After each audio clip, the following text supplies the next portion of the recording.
ఆంధ్రప్రదేశ్ అంటే పెట్టుబడులు అంటే ఆంధ్రప్రదేశ్ అన్నట్లుగా ప్రచారం చేసుకుంటున్నారు ఆంధ్రప్రదేశ్ ముఖ్యమంత్రి చంద్రబాబు నాయుడు, ఆయన తనయుడు మంత్రి నారా లోకేష్. ఆంధ్రప్రదేశ్కు గత 2 ఏళ్లుగా భారీ ఎత్తున పెట్టుబడులు వస్తున్న మాట వాస్తవమే. కాకపోతే దీనికి ప్రధాన కారణం దేశంలో ఏ రాష్ట్రం ఇవ్వని రీతిలో ఆంధ్రప్రదేశ్ సర్కార్ ఐటీ సంస్థలతో పాటు భారీ పరిశ్రమలకు పెద్ద ఎత్తున ప్రోత్సాహకాలు, రాయితీలు ఇవ్వటమే. ఈ కంపెనీలు పెట్టుబడులు రాష్ట్రానికి రావటం వలన రాష్ట్రానికి జరిగే ప్రయోజనం కంటే కూడా ఆ కంపెనీలకే భారీ ఎత్తున ప్రయోజనం కలుగుతుంది. ఎందుకంటే ప్రభుత్వం ఇచ్చే రాయితీలు, ప్రోత్సాహకాలు అంత భారీ స్థాయిలో ఉంటున్నాయి. కొన్ని కంపెనీలకు ప్రభుత్వం ఖరారు చేసిన విధానానికి భిన్నంగా అదనపు రాయితీలు, ప్రోత్సాహకాలు కూడా ఇస్తున్నారు. టైలర్ మేడ్ కండిషన్స్ పేరుతోటి ప్రభుత్వం తాను తీసుకొచ్చిన విధానాన్ని తానే ఉల్లంఘించి ఎంపిక చేసిన బడా సంస్థలకు మేలు చేస్తూ నిర్ణయాలు తీసుకుంటుంది. అందుకే ఎక్కువ మంది రాష్ట్రంలో పెట్టుబడులు పెట్టడానికి ఆసక్తి చూపిస్తున్నారనే చెప్పొచ్చు.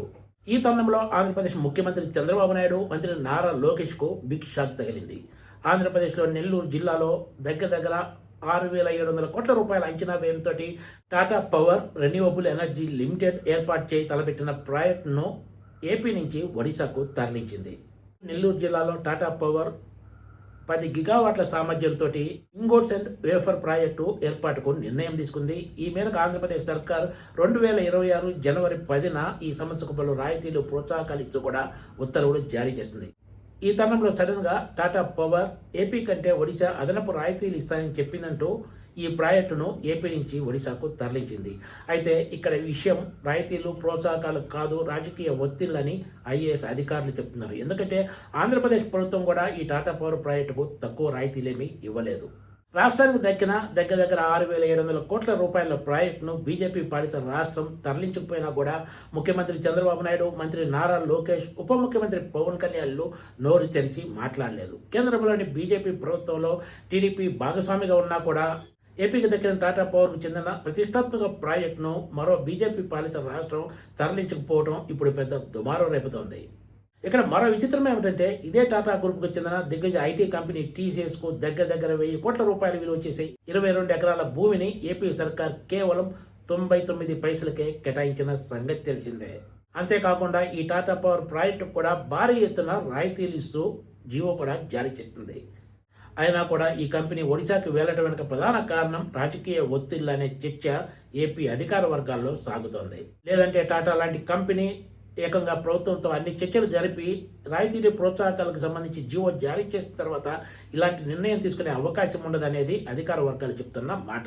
టాటా పవర్ నెల్లూరులో తలపెట్టిన ఈ ప్రాజెక్టు ద్వారా సెమీకండక్టర్, సోలార్ సెల్స్ లో ఉపయోగించే ఇంగోట్స్ అండ్ వేఫర్స్ తయారు చేస్తారని ప్రభుత్వ వర్గాలు వెల్లడించాయి.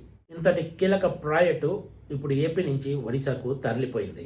ఒడిశా అదనపు రాయితీలు ఇస్తున్నదనే ఈ ప్రాజెక్టు అక్కడికి వెళ్ళినట్లు ఈ మేరకు కంపెనీ అధికారికంగా చెప్పిందని ప్రముఖ ఆంగ్ల బిజినెస్ పత్రిక ఎకనామిక్ టైమ్స్ తన కథనంలో పేర్కొంది.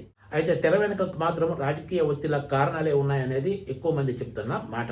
ఏపీ ప్రభుత్వం ఈ సంస్థకు రాయితీలు, ప్రోత్సాహకాలు ఇవ్వడానికి ఈ ఏడాది జనవరిలో జారీ చేసిన జీవో ప్రకారం కంపెనీ పెట్టే స్థిర మూలధన పెట్టుబడిపై 38.4% అంటే గరిష్టంగా 2,225 కోట్ల రూపాయల మేర రాయితీ ఇవ్వడానికి నిర్ణయం తీసుకున్నారు. 5 ఏళ్లలో ఈ కంపెనీ వాణిజ్య ఉత్పత్తి ప్రారంభించిన తర్వాత ఈ మొత్తాన్ని ఆ సంస్థకు వెనక్కి ఇవ్వడానికి అంగీకరించారు. అంటే కంపెనీ పెట్టే స్థిర మూలధన పెట్టుబడి 5,800 కోట్ల రూపాయల్లో టాటా పవర్ కు ఏపీ ప్రభుత్వం తిరిగి 2,225 కోట్ల రూపాయలు ఇవ్వడానికి అంగీకరించింది. అయినా సరే ఈ సంస్థ ఏపీ నుంచి ఒడిశాకు తరలి వెళ్ళిందంటే పరిస్థితి అర్థం చేసుకోవచ్చు. Please subscribe TGTV.